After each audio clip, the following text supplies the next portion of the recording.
Assalamu alaikum wa rahmatullahi wa barakatuh. Chers élèves, moi je suis M. Dao Ibrahim, professeur de français à l'ONG Aide Service Éducation. Le service éducation de l'ONG Aide s'intitule CIFEJ, le Centre INSAN pour la formation et l'éducation des jeunes. Je suis avec vous ce matin pour le cours relatif à l'activité le perfectionnement de la langue. Nous sommes sur la leçon 4 qui s'intitule l'implicite du discours, le présupposé et le sous-entendu. L'implicite, ça veut dire quoi généralement? L'implicite, c'est ce qui n'est pas explicite, c'est ce qui n'est pas clairement exprimé. Le sous-entendu, c'est ce qu'on peut comprendre dans un contexte précis, mais qui n'est pas forcément exprimé dans un discours donné. C'est-à-dire, pour cerner ce qu'on appelle sous-entendu, il faut être dans le contexte. Le sous-entendu, ce sont les insinuations, ce sont les non-dits. Donc, ce sont ces deux aspects de l'implicite que nous allons voir aujourd'hui. L'implicite du discours qui implique le présupposé et le sous-entendu. Donc, voici la séance du jour.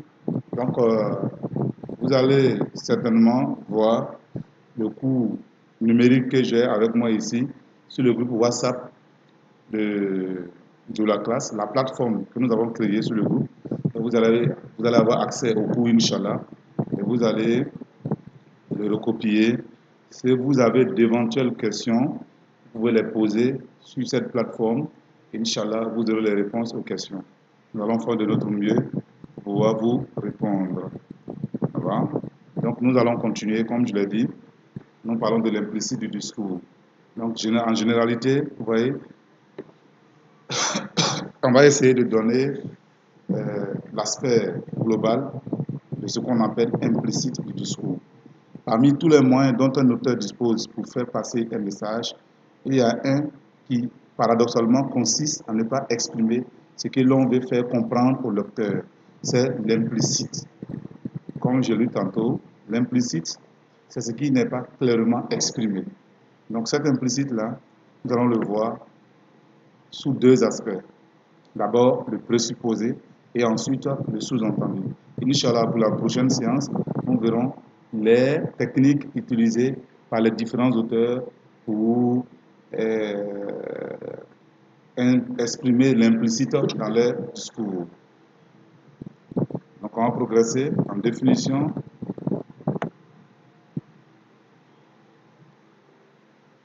Nous allons définir les différents termes.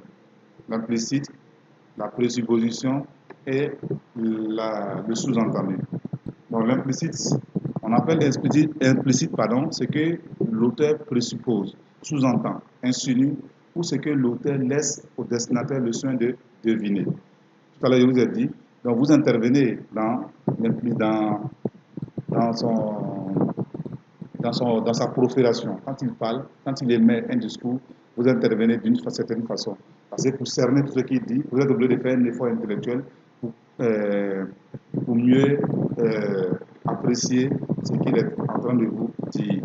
Donc ça nécessite l'implication de celui qui est en face. Mais si le discours était explicite, vous n'auriez pas besoin de faire cet effort supplémentaire pour comprendre son discours. Parce que ça implique. Voilà, donc le premier aspect de l'implicite que nous allons voir, c'est la présupposition. La présupposition, elle énonce une ou des informations évidentes, connues et admises par le destinataire. Cette information est incluse dans l'énoncé sans y être présente directement. C'est ainsi que dans les phrases suivantes, donc on va donner des exemples. Donc je vais reprendre pour qu'on comprenne mieux. Elle énonce une ou des informations évidentes, c'est-à-dire la présupposition. Elle suppose une chose, c'est-à-dire c'est une supposition préalable. On dit présupposition. Vous voyez, le mot est formé par dérivation. Il y a un suffixe qui précède le radical qui lui est supposition. Supposition, on sait ce que ça veut dire. Voilà, donc la présupposition ici, c'est supposé au préalable. Donc le discours qui n'est pas clairement exprimé, mais dans l'entendement de celui qui parle, son interlocuteur est capable de décoder son discours. C'est de ça il est question ici. Donc, elle énonce une ou des informations évidentes, connues ou et admises par le destinataire. Le destinataire, c'est celui qui est en face. C'est le récepteur. Il est différent de l'émetteur, celui qui émet des propos. Et il y a une interaction entre les deux quand on parle d'interlocuteur. Cette information est incluse dans l'énoncé sans y être présente directement. C'est ainsi que dans les phrases suivantes, par exemple, je commence à comprendre. Quand quelqu'un dit je commence à comprendre, il y a une présupposition. Cela présuppose quoi? Qu'il ne comprenait pas ce dont il s'agit au départ. Mais à l'instant où il dit je commence à comprendre, donc ça veut dire qu'il comprend la situation dans laquelle il se trouve, mais pas avant, au moment où il parlait. Voilà. Ça va? Deuxième phrase, mettez vos chaussures et sortez. Il y a une prédisposition ici, pardon, présupposition ici, c'est jusqu'au moment, jusqu'à là, le destinataire est pieds nus et était à l'intérieur de la maison. Donc vous comprenez? Donc quand on dit je commence à comprendre, tout le monde peut comprendre ça, c'est facile d'accès. Donc ça c'est une supposition. Ça suppose quelque chose. Il y a un non-dit. Voilà. Donc vous, à partir de votre du contexte dans lequel on se trouve, vous pouvez interpréter que la personne qui parle ne cernait pas ou ne comprenait pas le discours qui lui était tenu jusqu'au moment où il dit « je commence à comprendre ». La deuxième phase, mettez vos chaussures et sortez. Deuxième phrase, pardon, mettez vos chaussures et sortez. Ça veut dire quoi? La personne à qui le discours est destiné ne comprend pas, n'était pieds nus et était à l'intérieur d'une enceinte. Ça, c'est une présupposition. Même si l'auteur des propos ne le dit pas, nous, on peut le pressentir. Ça, on appelle la présupposition dans le discours. Donc, c'est une forme d'implicite. Le discours n'est pas clairement exprimé, mais le destinataire est capable de le cerner.